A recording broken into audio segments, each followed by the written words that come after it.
Camryn Lancaster, a name that Dallas Trinity fans will know, 6 goals in her Trinity career up to this point. She'll definitely work as more of a wing back here on this right side. I really want to look at the center back pairing of Reese Tappan and Jenna Butler. Reese Tappan, a newbie here to this Carolina Ascent side. 103 degrees on the thermometer. The real feel more like 109, a sizzling hot summer evening in Dallas, Texas, underway from the Cotton Bowl. Ball squirts out positively for Dallas on the break, 2v3.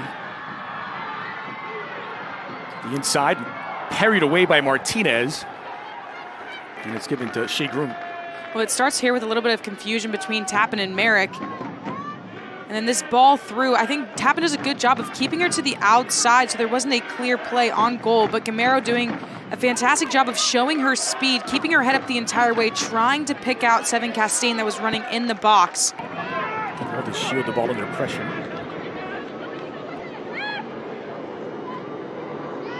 Trying to go right through the heart of the Dallas Trinity midfield this time, Carolina. And someone set up a roadblock.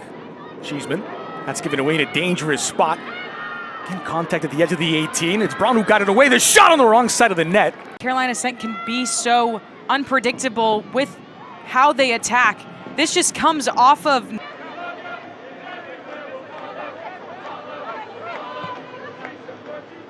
Carolina starting to find a little more joy in the Dallas half of the field. They're able to keep this in play. And Dallas scrambling to get back into the defensive shape. Long diagonal switch for Aguilera, streaking into the area, squared across the mouth of goal, and they have the opener. Aguilera to Baisden, and Carolina lead.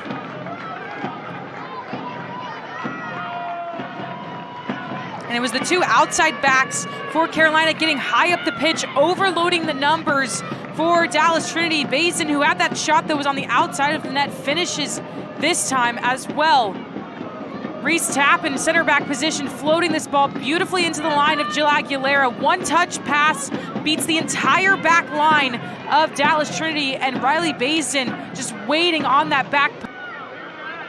Let's give it out to the edge of the final third. A shot from a long way out is easily handled by Purcell. Instead of playing long-range passes over. It's another long ball out of the back, this time by Cheesman. Hamid there to pounce on the loose ball. Second wave of attack. And a promising one for Dallas, looking to pounce back. It's the wrong side of the net. Jasmine Hamid once again just dishes this off to Gamero, who takes on Addie Merrick, cuts inside on her right foot. Sid Martinez was not expecting this ball to go to her front post. You could see her just shift her body to the left side, then having to react to the right. Nabet, one of the best in the league in that holding midfield position. Baisden there to win it back. Lifted over the top. Urging a sprint, looking to get in behind. Jill Aguilera running to the back post. The square ball is in! And Coleman doubles the lead for Carolina. Downhill football from the Ascent. 2-0 to the good.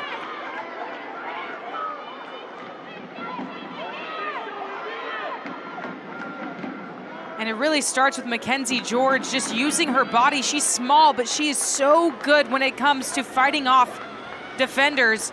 A little bit of pushing and shoving. You can see both players pulling each other's jerseys, and then it's just a slip ball through right to the slot, the PK. Smartly rolled all the way back to Martinez. And that will do for the opening 45 minutes. A couple of goals for Carolina. The best road team in the Gainbridge Super League lead it 2-0 at the Cotton Bowl. You know, take her away from her dreams, and she was actually flying under the radar in the U.S. system, both in the youth and the pro ranks, the Lionesses of England. Won the Players' Shield with Carolina year 1. It's Braun who plays this out of the back. Gamero had to scramble back, but did to get there. There's Henson. So Carolina with Martinez in goal. Back four of Merrick, Tappan, Butler, and Aguilera. Corbin now joined by Porter in the midfield. Baisden, Groom, Coleman in support of Mackenzie George. Worth noting, by the way, Aguilera credited with the assist. Now has 4 assists in 7 games against Dallas. He leads the series. Trinity looking to pull one back level, and they've slotted it in. Well, for the second week in a row, a fast start to the second half sees Dallas Trinity on the board. Jasmine Hamid with her first goal of the season.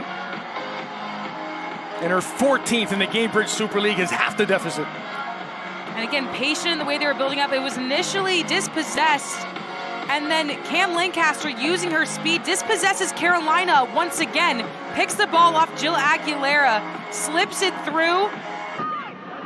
Run being made by Hinson, now getting involved in the attack is Sarah Hinson. Gamero now looking for the angles, cuffed her shot, and Martinez is there to keep it out.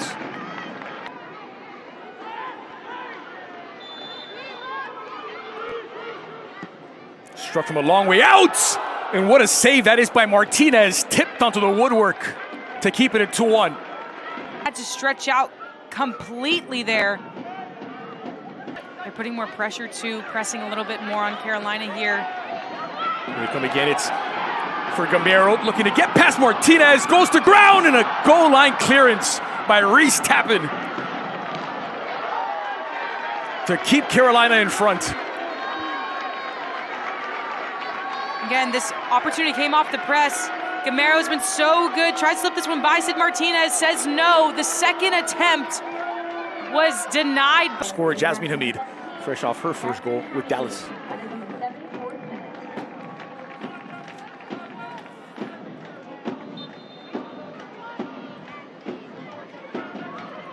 Juliet Moore, standout in college. Mississippi State and Houston. Had 6 goals and 5 assists for them in her college campaign. Another Dallas native, Moore slotting in for her second substitute appearance this season. There's B Hylton, collects in stride. Rylee Baisden has Merrick, squared back across, and B Hylton restores the 2-goal lead. A lovely little send-off to the World Cup for the teenager. Carolina 3-1 to the good. She started it and has the finishing touch. That's exactly what I was going to say, Dre. She starts the play, picks this ball up, drives at the back line, passes it out wide to Baisden, holds it up for Merrick to join the play, and then all B Hylton had to do was redirect it. Patient in having their way in the opposition. And there is the final whistle. Well, it's hot in Dallas, but not nearly as hot as Carolina on the road. 3-1 back-to-back victories